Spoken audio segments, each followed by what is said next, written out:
Chapter 35, Subject. Staff Sergeant Power Species, Human Description. Mammalian humanoid, no tail. 6 at 2 inches, 1.87 mAvg height. 185 pounds, 84 kilograms AVG weight. 170-year life expectancy. Ship, USSS Liberty location. Planet Alpha. So what are they calling this system anyways, Sarnt? PFC Reinhardt asked SGT Gruff. Don't think it has a name, right, Staff Sarnt? Gruff asked me. There wasn't one in the brief. It probably has one of those alpha-numerical names like Alpha Zulu Tree Fower Fife, I replied.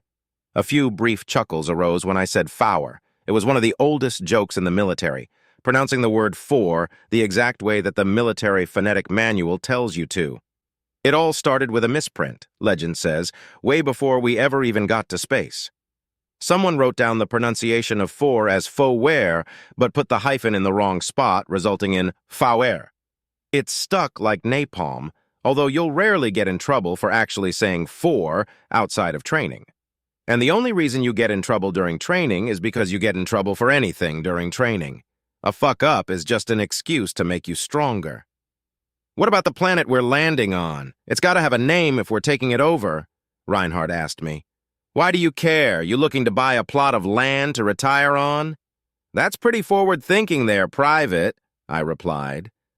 That wouldn't exactly be a bad idea. Military service members who were involved in seizing land often get a pretty big discount when it gets parceled up, which gives you plenty of cash left over to build stuff on that land. That would only happen if we kept the planet, and that was a pretty big if. No staffs aren't, Reinhardt answered. Not like we're conquering it anyway, SGT Int chimed in. We had all seen the USSS Nidhogg exit warp in Alpha Centauri. Brint had fucked up reciting the cycle of operations of the C-21B service rifle, and as punishment, Gruff was making him count destroyers. When he stopped, every NCO in the squad looked in his direction to yell at him, but when we saw the dreadnought, we found ourselves speechless. The USS Nidhogg isn't a secret, but it's not wholly disclosed to the public.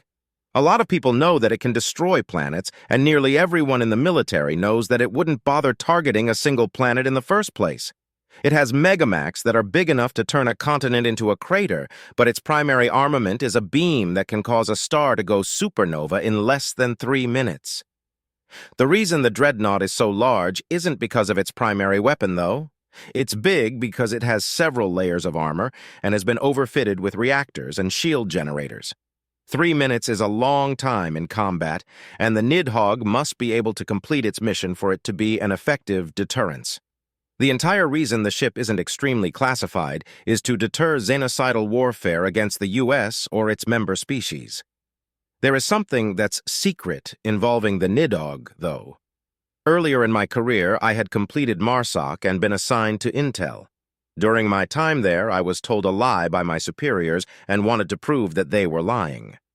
I think it was probably part of a training program, a test of some sort, but in the process of uncovering the lie, I found out about the Dreadnought Reserve. Dozens, maybe even hundreds of ships just like the USSS Nidhogg, all sitting in deep space, completely unmanned and only guarded by a small fleet of VSAT-controlled ships. I was shocked and appalled at this discovery. One ship signals a wish for deterrence. A fleet signals a wish for an excuse. I learned that this was highly classified information after I had confronted my superiors about it and been arrested. They made me tell them in detail how I came about the information, and thankfully for me, I had done so legally. They were forced to cut me loose, but went into excruciating detail on what would happen if I spread knowledge of the Dreadnought Reserve.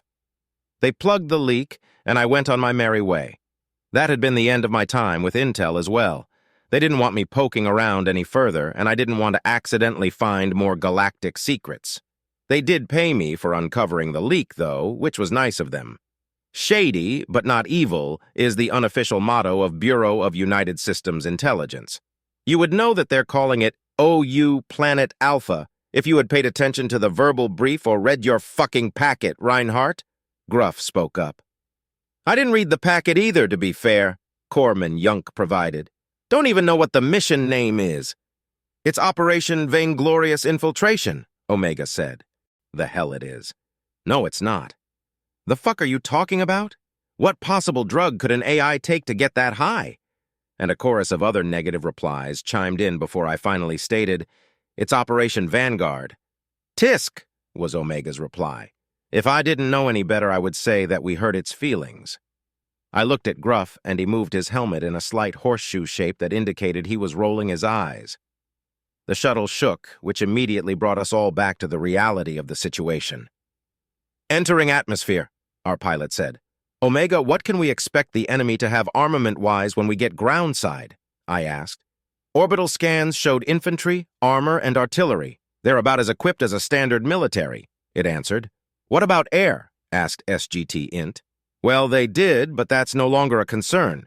Same with anti-aircraft and long-range missiles. We have complete air superiority, so feel free to call for air support as needed. If you're good, you might even get some orbital support. You'll have to ask nicely, though."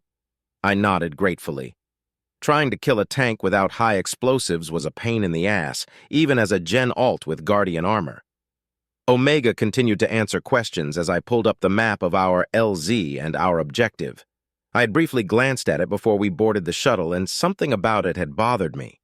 On closer examination, I was able to see why. Omega wanted his box in a spot that was surrounded by hills. It would have been a decent spot if we were a mortar team trying to take out enemy armor, but as infantry, it was the worst place we could be. "Omega," I began, "is there any particular reason you have our objective in this location?" "The hills will provide cover from enemy armor, and it should be easy to kill enemy infantry as they crest the hill. Plus, the location is close enough to enemy transmitters to give me an access point to their systems."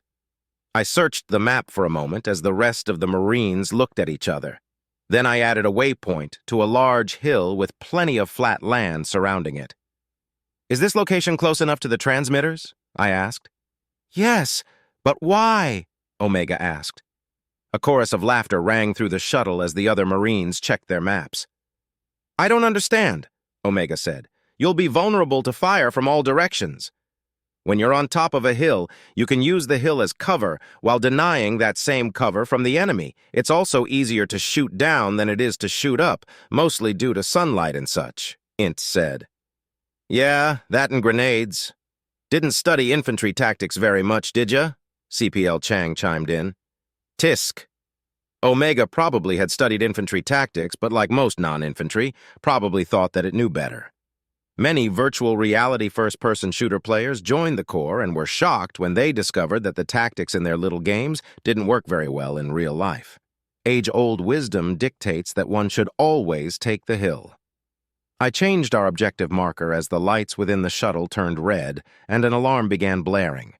The ride had smoothed out, so most of the newer Marines were confused.